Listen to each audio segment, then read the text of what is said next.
मेरे भाई तो मेरे सारे और भी रहते हैं मेरे भाई तो, पर मेरे इनसे बहुत ज़्यादा था, इनसे 30 बिल्कुल सख्त कार्रवाई करने के मैंने आदेश जारी कर दिए हैं, चाहे जितनी भी पुलिस लगानी पड़े, जितनी भी फोर्स बुलानी पड़े, आसपास के जिलों की बुलानी पड़े, हम पूरी कार्रवाई करेंगे और किसी को भी हम बख्शेंगे नहीं।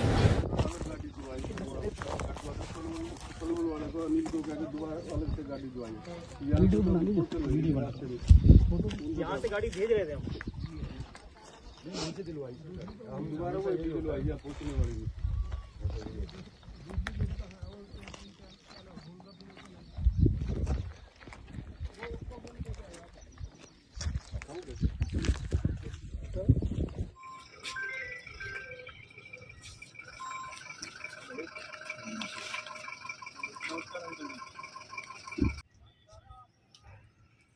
मैं आऊँगा, अभी चलूँगा वहाँ से, आप मौके पर हो।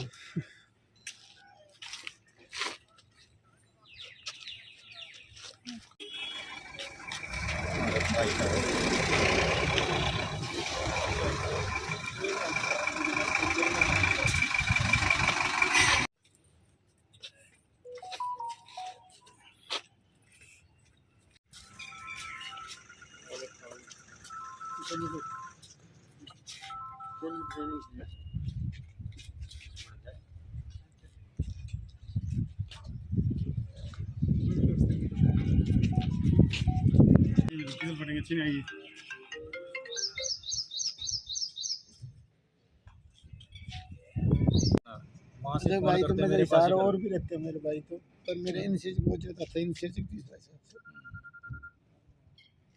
और कभी कभी मैंने कुछ भी कहा, कोई कह रहा मेरे का बात मोड़ी नहीं कभी भी।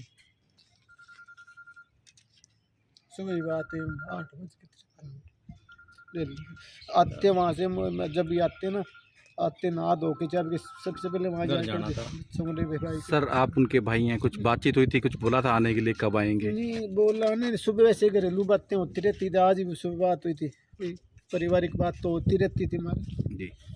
बाकी ऐसे को आने जाने भी, पीछे पोते बीमार थे, जब भाई साहब 2 दिन छुट्टी एसपी साहब से लेके आए थे, एडमिट था पोता, तो उसके बाद में फिर चले गए। फिर इस वीक तो शायद मैं नहीं आऊँगा, क्योंकि दिक्कत होती दूर छुट्टी की, अगली वीक देखूँगा, क्या पता भगवान को क्या मंजूर। रिटायरमेंट भी भाई साहब सर की नज़दीक थी? रिटायरमेंट इसी साल एसपी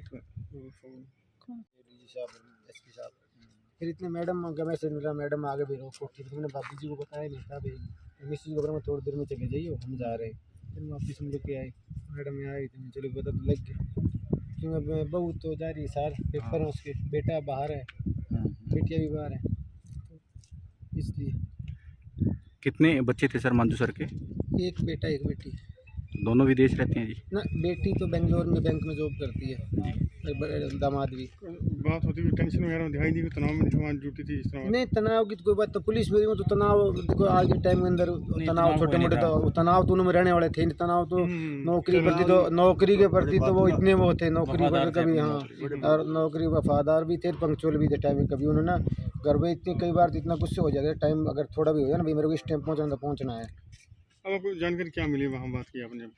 वहाँ तो मैडम, एसपी मैडम ने एसपी साहब से बात कराई थी, तो उन्होंने तो ये कहा भाई ऐसे बड़ी, वैसे पहले जब दुख प्रकट के बाद उन्होंने कहा भाई ऐसे बात होगी। मैं जो तो सर पता लग गया, फिर हमने तो लोग वो पूछे ना भाई स्टेटस क्या है, हम वहाँ हिसार जाए यहाँ आए, तो एसपी साहब ने कहा भाई शाम तक तो लगेगा टाइम। तो परिजनों ने कोई फैसला लिया, अंतिम विदाई कहाँ दी जाएगी, अंतिम सलामी कहाँ दी जाएगी? नहीं, इसके बारे में मैंने कुछ नहीं पूछा, वो तो डिपमैक में काम है जी, विदाई कहीं दो कहाँ ना दो। नहीं, जैसे आप बता रहे हैं हिसार में रहना? नहीं, हम भी संस्कार तो आदमपुर हिसार में करें, हमारे पैतृक जगह है यहाँ, इतने अरे हमारे पेरेंट्स का है जगह वहीं होगी। नहीं सर, अभी तो पोस्ट तो आज तो होना मुश्किल है, कल ही होगा, क्यों आज तो टाइम नहीं है हमारे पास। आप छोटे भाई हैं जिनके? मैं सबसे छोटा। शुभ नाम क्या रहेगा सर अपना? अशोक कुमार।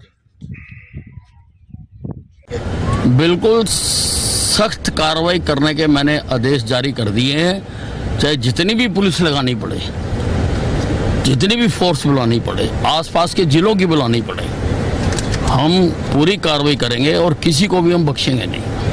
साहब इस तरीके के जो है पूरे प्रदेश में, यमुनानगर में भी जो है कई बार ऐसे मामले आए हैं। नहीं, बिल्कुल किसी को नहीं बख्शा जाएगा, सख्त से सख्त कार्रवाई की जाएगी। देखिए हाँ, मांझू जी हमारे बहुत अच्छे ऑफिसर थे और बहुत ईमानदार ढंग से काम करते थे डिपार्टमेंट में, और मैं वर्षों से इनको जानता हूँ, वर्षों से हमारे साथी रहे हैं। बड़ा दुर्भाग्यपूर्ण ये इनके साथ ऐसी घटना हुई है, और जिसने भी की है, क्योंकि ये इस तरह का आजकल माइनिंग वाला जो माफिया टाइप जो लोग चल रहे हैं, ये देखते तो है नहीं कि इंसानियत है या नहीं है। तो मैं गुजारिश भी करूँगा ऊपर के हमारे नेतृत्व से भी कि इसकी बेहतर ढंग से जांच भी की जाए, और अगर कहीं ऐसी कोई गतिविधि पाती है तो सख्त से सख्त कार्रवाई इसके ऊपर होनी चाहिए, क्योंकि ऐसे अफसरों को ऐसे चले जाना बहुत बुरी बात है।